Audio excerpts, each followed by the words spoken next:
Hi, Broadway World. It's me, Katie Lynch, here chatting with the multi-talented cast and creative team of Water for Elephants, starting previews this month at the Imperial Theater.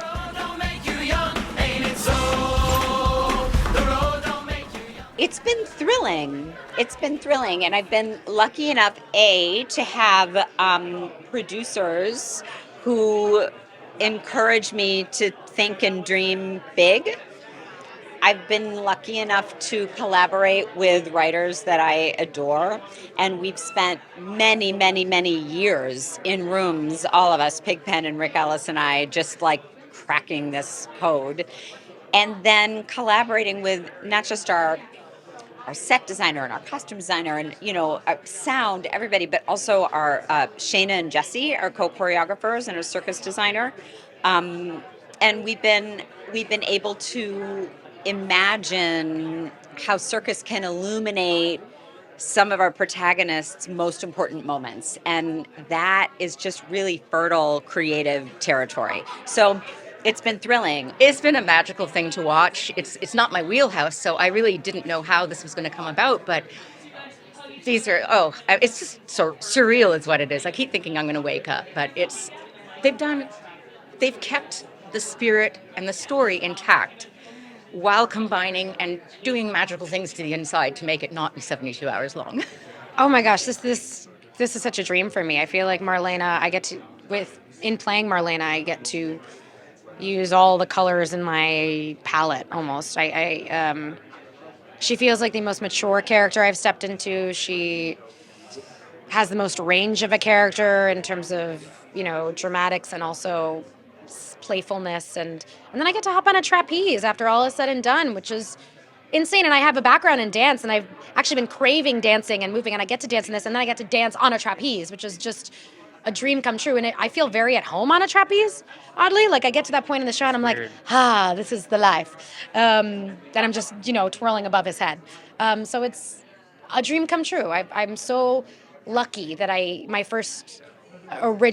originating this role as leading lady, playing this incredible woman.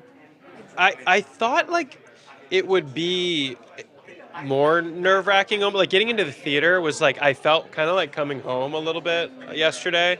But like the first day of rehearsal was very nerve-wracking. It's like that first day of school and you're like, all right, I'm like jumping back in, and it was scary. But yeah, this was like, I did musical theater exclusively from the time that I was 10 until I was 21. So it's, I have the same amount of years under my belt doing this as I did doing film and TV work, but obviously not on this scale. But it feels like coming back to home and like a happy place, and it's not as scary as I thought it was going to be. I want to give a tip of the cap to Sarah Gruen, who wrote the novel, because the novel form has such texture, such tapestry, that it gives you a lot of information to build your character off of. A lot of times when you do a musical, the book can be kind of minimal, and because we want to sort of move through and get to the songs and all that sort of wonderful sort of emotional stuff that songs bring to a show. And so because of that, you don't sometimes have all that sort of history or little details about the character and his past, her past, that actors really can use to create a character. But with this wonderful novel sort of in our back pocket, we have so much information and history that it really helps, fill out all sorts of corners of the character. So, I think the story is really tickles the imagination as the subject of circus, and I'm attached to it on a double level because I'm an actor who ran away and joined circus. I'm an actual circus clown for the last 25 years, so the role has a reality to me, and I'm very proud of the way the subject of circus is treated, and the way the songs, Pigpen have written songs that are quite accurate when they say live a life worth living before they say it can't be done. You really feel you're having a thrill and you're getting away with something that no one else can experience. It feels very special to know that a physical language that is being sort of created by Shayna Carroll and myself in terms of the acrobatics and the athleticism and the quirky nature of the 30s and what dance, sort of socially was then. That sort of kind of all comes together in this very unique group of humans, and a language that they sort of drive off each other and create off each other is very special. It's very unique. I think we're more in awe most of the time watching the actors and the acrobats and the humans accelerate and create this narrative and this language that we sort of provide a structure to, really. Prepared to be dazzled, prepared to be moved, prepared to reflect, be prepared to consider new hope when you thought all things were lost. There really is something for everyone.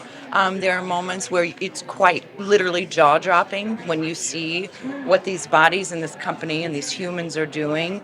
But then there are also moments when you see the community and how we support one another that it takes your breath away. I'm getting choked up of how we work together and how we survive.